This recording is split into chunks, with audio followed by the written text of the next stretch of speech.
کے تشکیل کردہ میڈیکل بورڈ نے اڈیالہ جیل میں بانی پی ٹی آئی کا طبی معائنہ کیا۔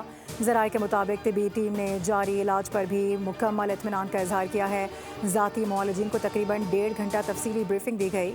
میڈیکل ٹیم کی جانب سے رپورٹ تیار کر لی گئی ہے جو آج ہی حکومت کے بھجوائے جانے کا امکان ہے۔ رپورٹ سپریم کورٹ میں بھی پیش کی جائے گی۔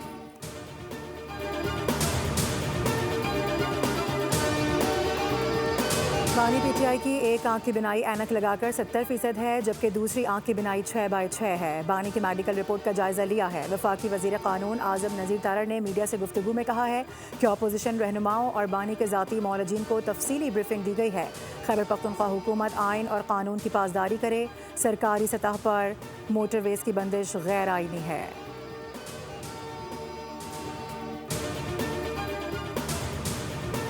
حکومت رائٹ سائزنگ کی پالیسی پر عمل پیرا ہے۔ ہر شعبے میں شفافیت کو یقینی بنا رہے ہیں۔ سرکاری ملکیتی اداروں میں بہتری لانا ہماری ذمہ داری ہے۔ وفاقی وزیر خزانہ محمد اورنگزیب کی اسلام آباد میں اہم گفتگو۔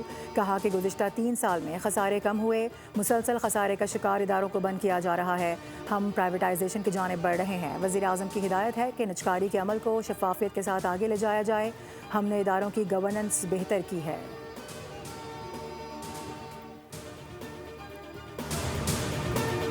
ماہ رمضان سے قبل حکومت نے مہنگائی کا سوئچ آن کر دیا۔ پیٹرولیم مصنوعات کی قیمتیں بڑھا کر منافع خوروں کو گرین سگنل دے دیا گیا۔ رمضان میں ریلیف نہیں تکلیف ملے گی۔ پیٹرول کی فی لیٹر قیمت میں 5 روپے کا اضافہ۔ نئی قیمت 258 روپے 17 پیسے ہو گئی۔ ہائی اسپیڈ ڈیزل کی قیمت میں بھی 7 روپے 32 پیسے کا اضافہ کر دیا گیا۔ ڈیزل کی نئی قیمت 275 روپے 70 پیسے ہو گئی۔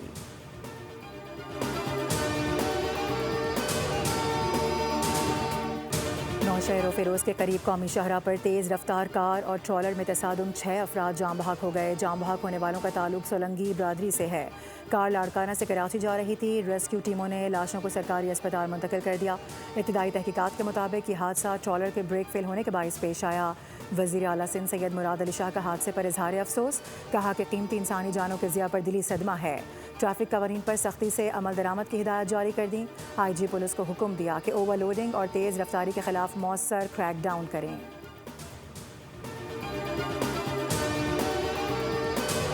بنگلہ دیش کے وزیر اعظم طارق رحمان کی حلف برداری کی تقریب 17 فروری کو ہوگی۔ پاکستان کی نمائندگی وفاقی وزیر احسن اقبال کریں گے۔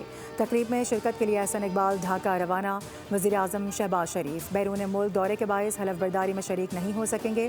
وزیر اعظم شہباز شریف جلد بنگلہ دیش کا دورہ کر کے نئے وزیر اعظم طارق رحمان کو مبارکباد دیں گے۔ احسن اقبال بنگلہ دیش میں اعلیٰ سطحی حکام سے اہم ملاقاتیں بھی کریں گے۔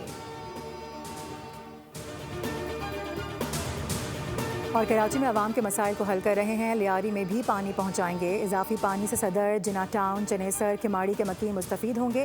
میئر کراچی کی میڈیا سے گفتگو۔ کہا کہ پانی ہر شخص کی ضرورت ہے۔ پانی کے ایشوز پر سیاست اور تنقید نہیں ہونی چاہیے۔ ہم متحرک انداز سے کام کر رہے ہیں۔